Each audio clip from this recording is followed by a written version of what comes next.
할렐루야. 오늘 말씀은 출애굽기 35장 1절부터 3절까지 말씀입니다. 출애굽기 35장 1절부터 3절 함께 봉독합니다. 모세가 이스라엘 자손의 온 회중을 모으고 그들에게 이르되 여호와께서 너희에게 명령하사 행하게 하신 말씀이 이러하니라. 엿새 동안은 일하고 일곱째 날은 너희를 위한 거룩한 날이니 여호와께 엄숙한 안식일이라. 누구든지 이 날에 일하는 자는 죽일지니 안식일에는 너희의 모든 처소에서 불도 피우지 말지니라. 아멘. 잠시 기도하겠습니다. 하나님, 우리 아버지여, 우리에게 귀한 날을 주셔서 감사합니다. 하루하루 살아가며 예배를 통해 하나님의 것을 공급받으며 하나님으로부터 힘을 얻어 세상에 땅끝까지 이르러 증인으로 살도록 주여 은혜를 베풀어 주옵소서. 능력이 많으신 주 예수 그리스도의 이름으로 기도하옵나이다. 아멘. 오늘 본문의 말씀은 안식일에 대한 말씀이죠. 우리 인간에게 하나님이 안식일 주시면서 그 날은 우리 인간을 위한, 우리 사람을 위한 날이라는 거예요.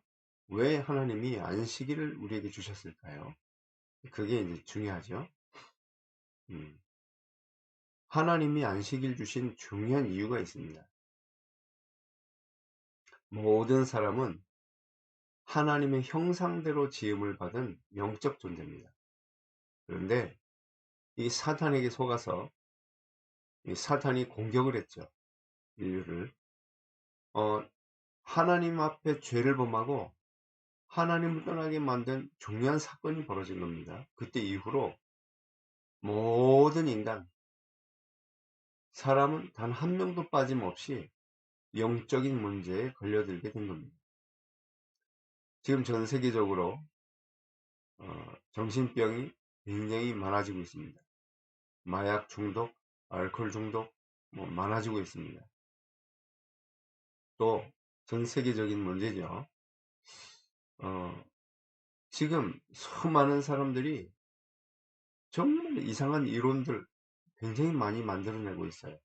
어떻게 보면 우리 아이들 저런 책을 보거나 저런 그 지식을 배워갖고 되겠나 싶을 정도로 굉장히 염려가 되는 그런 지식과 이론들이 너무 많습니다. 이것을 우리가 어떻게 막을 수가 없어요. 가장 좋은 방법이 있죠. 그건 뭐냐 하면 하나님의 은혜를 받는 거예요. 여러분, 하나님의 은혜, 그것은 하나님의 은혜를 받는 그것은 모든 것을 변화시킵니다. 이 말씀을 통해서 우리 안에 근본적인 변화가 일어나게 되는 거죠. 어떻게 그게 가능합니까? 가능하죠. 태초에 말씀이 계셨으니 이 말씀은 하나님과 함께 하셨고 이 말씀이 곧 하나님이십니다. 그렇습니다. 하나님이 태초에 천지를 창조하실 때 말씀으로 창조하셨습니다. 하나님의 말씀이 우리 마음에 박히고 그것이 녹아서 우리 심령 가운데 흘러들어가게 될 때 그 말씀으로 말미암아 재창조의 역사가 일어나게 됩니다.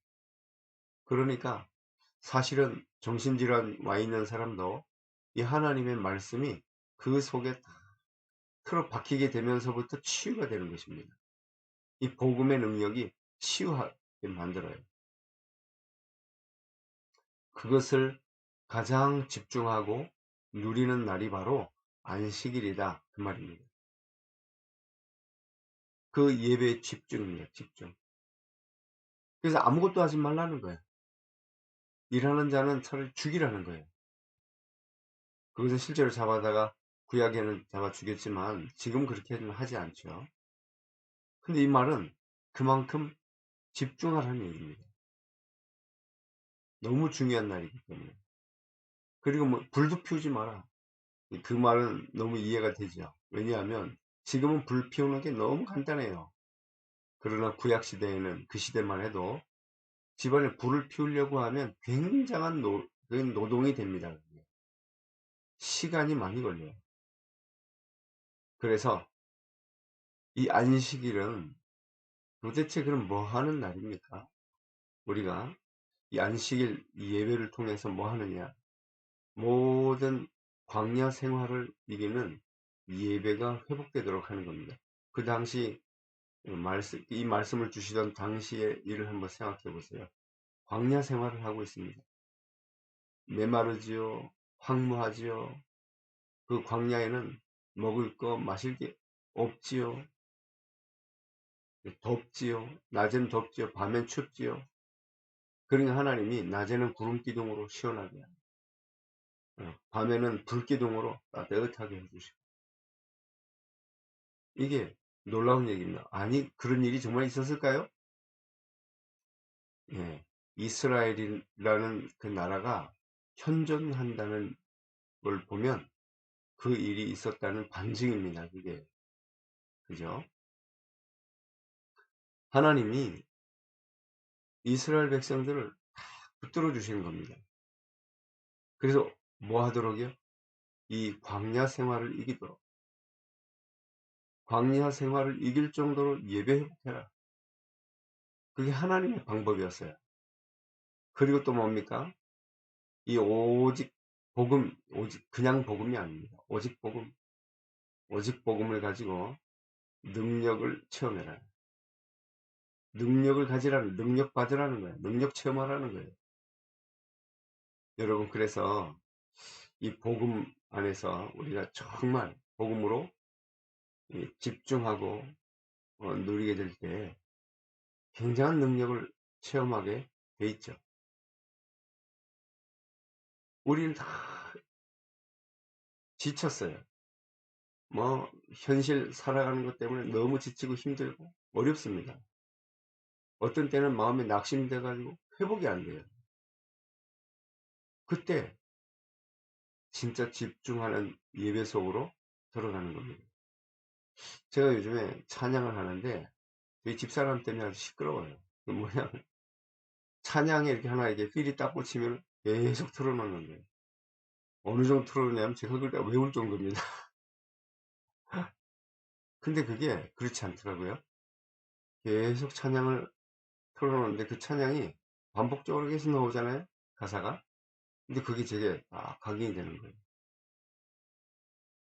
각인이 되는데 막 처음에는 막 각인 된다 뭐 이 정도 생각했는데 나중에 그 의미를 한번 싹 생각해 보면 약간만 묵상하는데도 마음에 참 뭉클하더라고요. 뭉클해.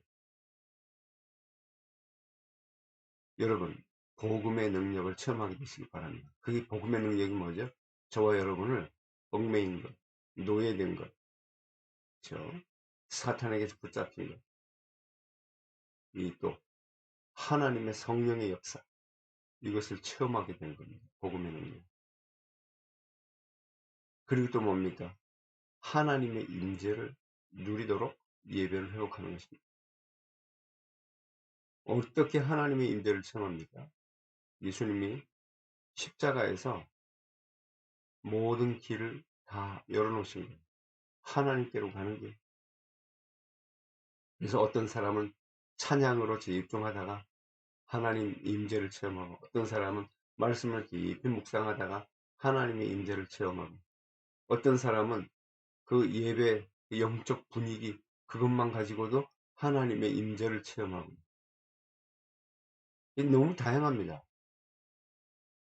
이게 사람마다 각자의 달란트와 각자의 환경과 각자의 성격 모든 것이 다 합력하여 있어서 어떻게 됩니까? 각자 다른 메시지, 다른 은혜, 똑같은 예배를 함께 드리는데도 다른 은혜, 다른 깨달음, 다른 믿음, 다른 은혜를 체험케 되는 겁니다. 어떻게 하나님의 임재하심을 누리게 되는 거예요. 그래서 하나님의 임재 체험하게 되면 어떻게 됩니까? 그냥 은혜를 받는 게 아니죠. 마음에 평강이 넘쳐요. 그리고 뭐가 생깁니까? 이상하게 확신도 생겨집니다. 혹시 불신앙 때문에 고생하시는 분이 계시다면, 불신앙 때문에 고생하시는 분이 계시다면 분명히 말씀드리는데요. 이 복음을 듣고 복음을 묵상하고 복음을 누리는 이 예배를 계속 해보세요. 이게 딴 거 하니까 자꾸 시달립니다. 불신앙. 이 복음을 듣고 복음을 누리는 이 예배를 계속 해보세요. 하루에 3번씩만 해도 돼요. 아니 뭐 긴 시간 할 필요 없습니다. 짧은 시간씩만 해도 돼요.